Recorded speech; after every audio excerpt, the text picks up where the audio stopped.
Baik, Assalamualaikum warahmatullahi wabarakatuh. Perkenalkan, nama saya Irfan Ibrahim. Kali ini bersama rekan saya Mutia Dinda. Kami berasal dari Jakarta. Saat ini kami akan mempresentasikan bisnis kami yang diberi nama Nusantarasa dengan tagline Kenikmatan Rasa Nusantara. Oke, yang pertama saya akan menjelaskan terkait penamaan Nusantarasa dari eh, nama ini Nusantarasa berasal dari dua suku kata. Yang pertama adalah Nusantara, sedangkan yang kedua adalah kata rasa. Jadi kata Nusantara dan rasa merupakan kata pembentuk nama Nusantarasa. Kenapa kami memilih nama ini dan memilih dua suku kata ini untuk brand kami? Nusantara artinya produk yang akan kami jual akan menggambarkan ciri khas dari Indonesia. Sementara rasa sudah jelas bahwa produk yang akan kami jual adalah makanan. Jadi selanjutnya, oke, di sini saya akan mendeskripsikan cara singkat terkait Nusantarasa. Jadi Nusantarasa merupakan sebuah bisnis untuk menjual cemilan khas Indonesia dengan improvement digitalisasi pemasaran berbasis online. Oke, selanjutnya visi Nusantarasa ke depannya adalah mengenalkan cemilan khas Indonesia ke masyarakat global atau di sini kami sebut dengan local food become global food. Artinya di sini adalah jika melihat ke depan, di sini kami melihat potensi bahwa bisnis ini dapat menyentuh berbagai kalangan hingga kalangan global. Jadi di sini produk berupa makanan tradisional Indonesia merupakan sesuatu yang terlihat unik, sehingga diharapkan dapat menarik perhatian berbagai kalangan hingga kancah internasional. Demikian terkait potensi yang kami harapkan dari bisnis ini. Selanjutnya, alasan mengapa akhirnya kami memilih bisnis cemilan Nusantara secara online. Di sini saya akan menjelaskan beberapa alasan dan data pendukung kenapa bisnis ini layak dilakukan dan memiliki potensial pengembangan ke depannya. Jadi di sini ada berbagai alasan. Yang pertama, ternyata menurut Ultra Food Forecast 2021 berdasarkan penelitian dilakukan, makanan tradisional saat ini sedang populer atau tren di Jakarta maupun Indonesia. Sehingga jika kita saat ini memasarkan produk tradisional, makanan tradisional seperti cemilan Nusantara ini, maka dapat memiliki daya tarik tersendiri terhadap calon konsumen dari Nusantarasa. Selanjutnya, kenapa produknya berupa cemilan? Karena berdasarkan penelitian yang masih dilakukan oleh Ultra Food Forecast 2021, ternyata sebanyak 77 responden warga perkotaan memilih untuk ngemil dan mengurangi porsi makanan berat. Alasan utamanya adalah karena pola hidup atau kesibukan masyarakat perkotaan pada saat ini sehingga mereka memilih cemilan sebagai makanan yang bisa dimakan hampir setiap saat. Kemudian, bisnis F&B dianggap merupakan bisnis yang paling cepat dan mudah untuk mendapatkan penghasilan. Untuk hal ini nanti dapat digambarkan dari perhitungan break-even point (BEP) yang akan kami presentasikan juga di akhir presentasi ini. Selanjutnya, terkait belanja online, bisnis yang akan kami lakukan dilakukan pemasaran secara online, secara digital. Ternyata ini relevan dengan tren belanja online pada tahun 2021 ini.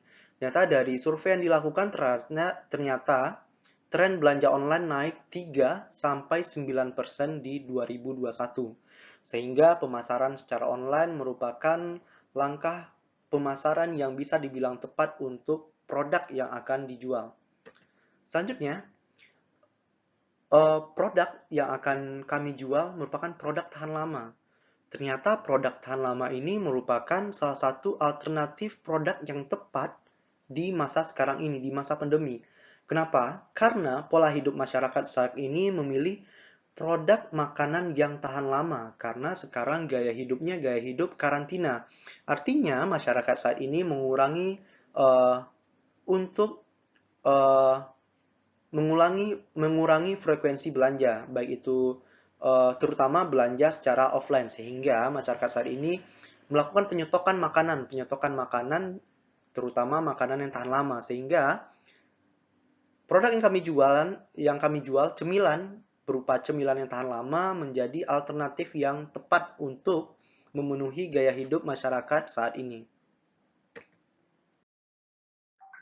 Selanjutnya saya akan menjelaskan alur proses bisnis dari Nusantara Rasa.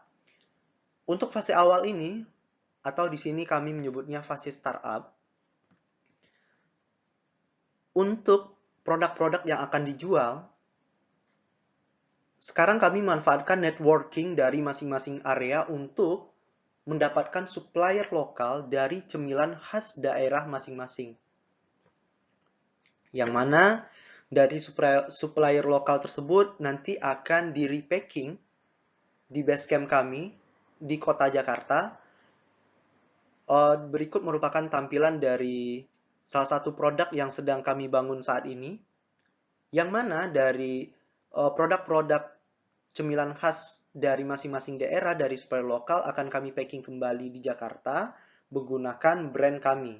Seperti yang dapat dilihat pada gambar, ini merupakan salah satu produk yang saat ini sedang kami develop.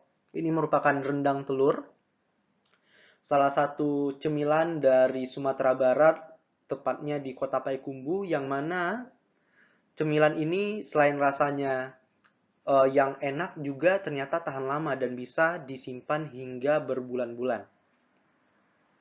Ini merupakan salah satu produk yang sedang kami develop saat ini, rendang telur.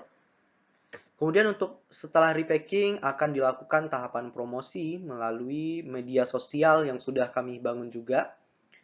Sehingga dari tahapan promosi ini nantinya diharapkan dapat menarik pelanggan untuk membeli produk. Dan yang terakhir adalah transaksi penjualan melalui berbagai platform yang telah kami miliki. Sedangkan untuk fase selanjutnya saat pengembangan bisnis ini, atau kami sebutnya dengan fase scale up, dalam jangka panjang kami berharap Nusantara Rasa memiliki rumah produksi sendiri di Jakarta, sehingga di sini di rumah produksi ini kita dapat memproduksi makanan dari berbagai daerah, makanan khas dari berbagai daerah. Selanjutnya presentasinya akan dijelaskan oleh rekan saya, Mutia Dinda.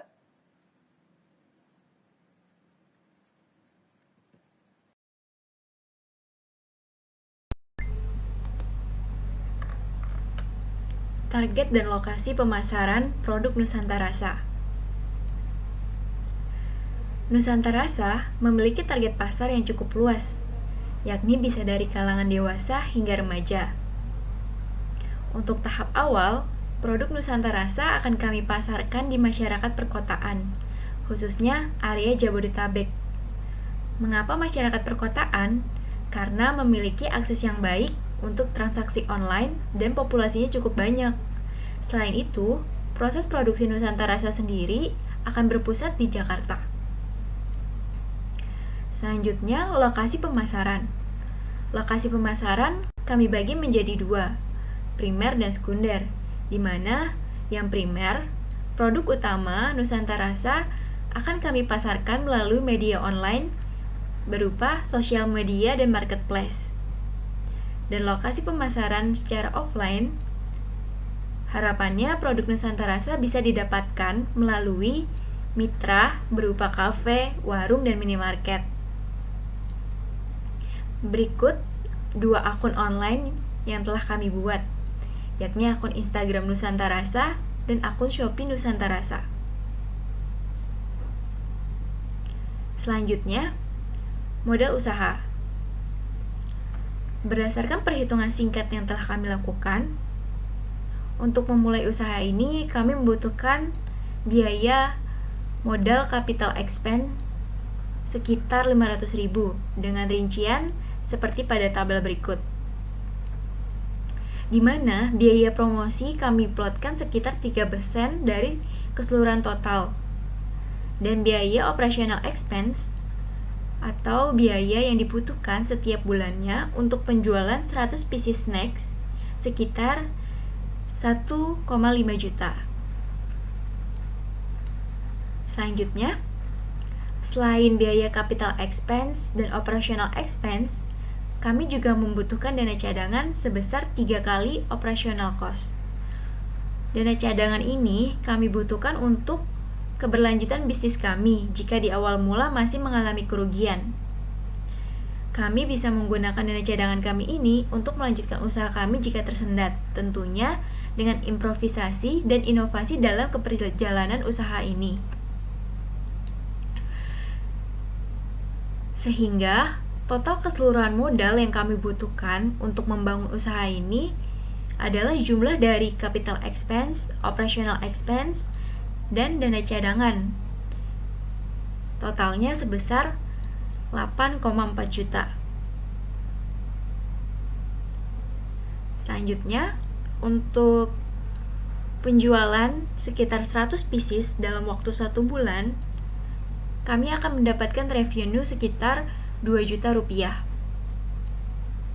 Dan berdasarkan perhitungan revenue ini, jika kami berhasil menjual 100 pieces snacks Nusantara Rasa per bulan, maka akan balik modal pada bulan kedua penjualan.